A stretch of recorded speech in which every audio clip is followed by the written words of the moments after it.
ఇబ్బందికరమైన పరిస్థితుల్లోకి ఏర్పడింది. ప్రభుత్వం వచ్చి ఈ 3 నెలల కాలంలోనే ఇంత హిస్టారికల్ ఎఫర్ట్స్ పెట్టాం అందరం. గౌరవ ముఖ్యమంత్రి గారు కూడా చాలా వ్యయప్రయాసాలతోటి సహాయక రెస్క్యూ ఎఫర్ట్స్ అన్ని చేపడతా ఉన్నారు. నేను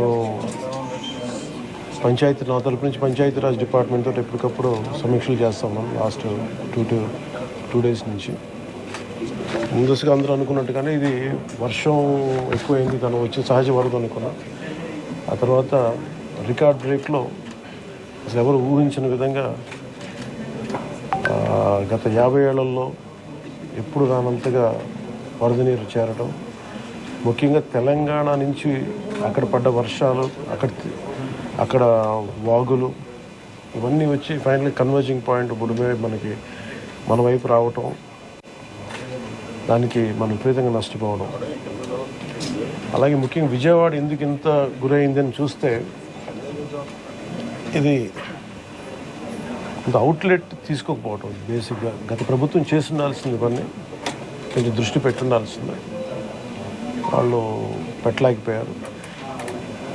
సో వాళ్ళు చేయలేకపోయినా కానీ భవిష్యత్తులో ఈ రోజున ఈ సహాయ కార్యక్రమాలతో పాటు భవిష్యత్తులో ఇలాంటి ఇంత అకస్మాత్తుగా ఇలా వచ్చి మనం ప్రజలు ఇంత నష్టపోకుండా ఉండాలంటే ఏం చేయాలి? ఖచ్చితంగా ఈ వరద నీరు తగ్గగానే, రిసీడ్ అవ్వగానే దీని మీద ఒక ప్రాపర్ ప్లానింగ్ తోటి ఈ వరద నీరు వెంటనే దీని అవుట్లెట్ కాలువలు ఉండేలాగా దాని మీద ఈ ఫ్లడ్ కెనాల్స్ని ఎలా ఏర్పాటు చేయాలనేది గౌరవ ముఖ్యమంత్రి గారితో కూడా దీన్ని చర్చిస్తాం.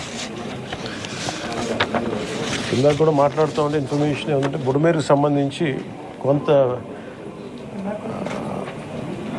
గత ప్రభుత్వం కంప్లీట్గా విస్మరించింది ఈ ప్రాజెక్ట్స్ని. చాలా ఇప్పుడు మీరు చూస్తే మొన్న వాళ్ళ ప్రభుత్వం ఉన్నప్పుడు కూడా ఈ మన అన్నమయ్య ప్రాంతానికి పింఛా డ్యామ్ కూడా సరిగ్గా మెయింటెనెన్స్ చేయలేక నష్టపోయారు. ఒకటి కెపాసిటీకి మించి వరదలు వచ్చినాయి. ఒక్క ఆంధ్రప్రదేశ్ సంబంధించి మన తెలంగాణ నుంచి పడ్డ వర్షం కానీ అవన్నీ కూడా ఇది ఆంధ్రప్రదేశ్కి ఒక ముంపుగా ఏర్పడ్డాయి. దానితోడు ఈ అవుట్లెట్స్ లేవు, ఫ్లడ్ కెనాల్స్ సరిగ్గా నిర్మించుకోలేకపోయాం. ఒకటి మన స్టేట్ బైఫర్కేషన్ నుంచి ఇప్పుడు దాకా మన ఇన్ఫ్రాస్ట్రక్చర్ ఇలాంటి భవిష్యత్తులో జరగకుండా, నగరాలకు ఎలాంటి ముంపు వాటిల్లకుండా ప్రతి నగరాన్ని కూడా నేను అసెస్ చేయాల్సిన అవసరం ఉంది. ప్రస్తుతం విజయవాడని ప్రత్యేక కోణం నుంచి దీని మీద దృష్టి పెట్టాలి. అదొకటి ఫ్లడ్స్ అయిపోయిన తర్వాత ఆలోచిస్తున్నాం. ప్రస్తుతానికి సిసోడియా గారు చెప్పడం దీన్ని డిజాస్టర్ మేనేజ్మెంట్ హెడ్గా, స్టేట్ డిజాస్టర్ మేనేజ్మెంట్ హెడ్గా ఆయన మా దృష్టికి తీసుకొచ్చింది ఏంటంటే ప్రస్తుతం రిసీడ్ అవుతున్న నీళ్లు పెరగట్లేదు.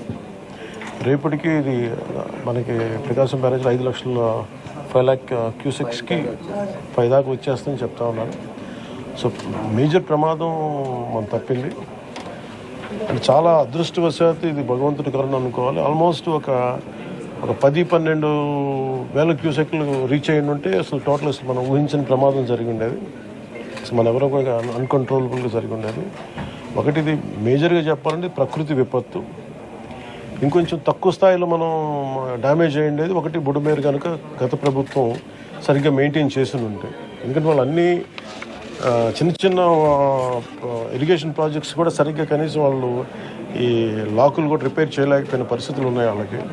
సో ఇప్పుడు వాళ్ళని తిట్టి కూడా ప్రయోజనం లేదు. ఎందుకంటే ఇది ముందు మనం ప్రస్తుతం మా చేతిలో ఉన్నది ప్రభుత్వం ఏమన్నా మేము ఏం చేయాలని ఆలోచిస్తామని ఉన్నంతలో మొత్తం కూర్చోబెట్టి దాదాపు ఇండియన్ ఎయిర్ ఫోర్స్ నుంచి, నేవీ నుంచి, హెలికాప్టర్స్ ద్వారా, అలాగే డ్రోన్స్ ద్వారా ఫుడ్ సప్లై అన్నీ చేస్తూ ఉన్నాం.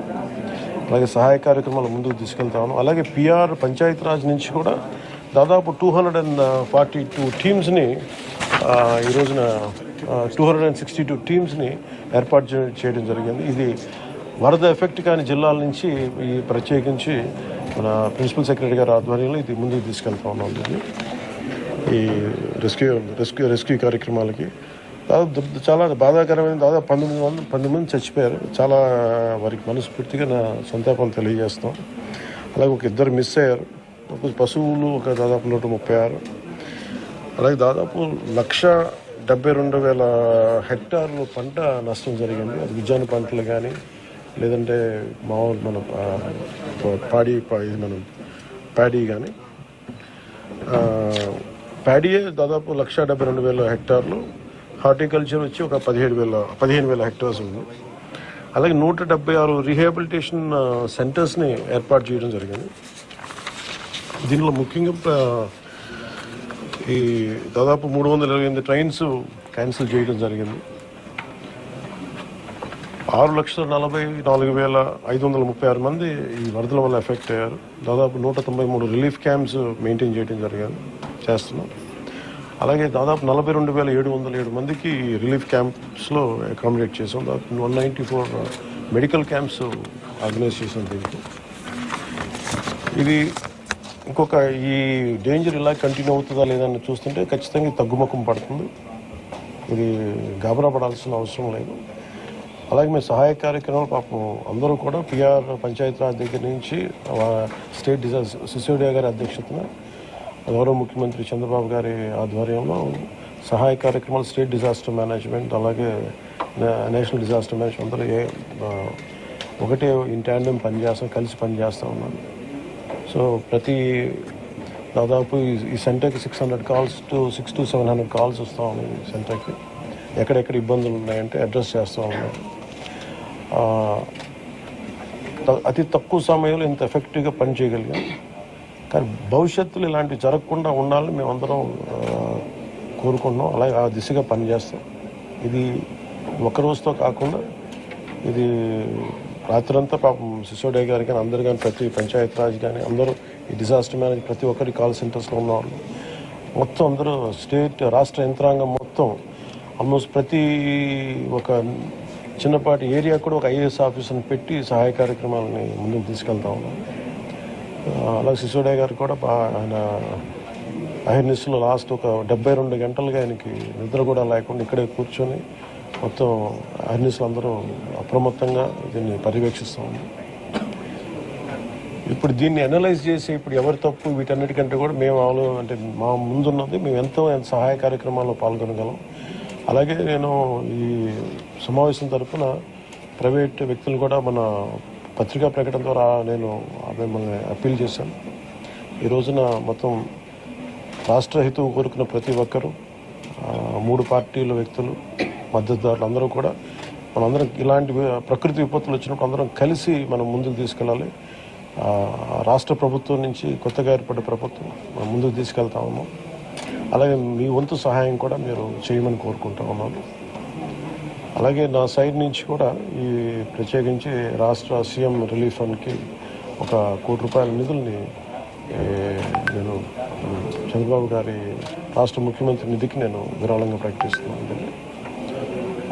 ఈ సహాయ కార్యక్రమాలకి చిన్న ఒక పూర్తి స్థాయిలో అది మాత్రం వాళ్ళకి వచ్చినా కానీ నాకు చాలా ఆనందం కలుగుతుంది. ఆ దిశగా రేపు కలిసి వారికి అందజేస్తున్న చెక్ ఒకటి.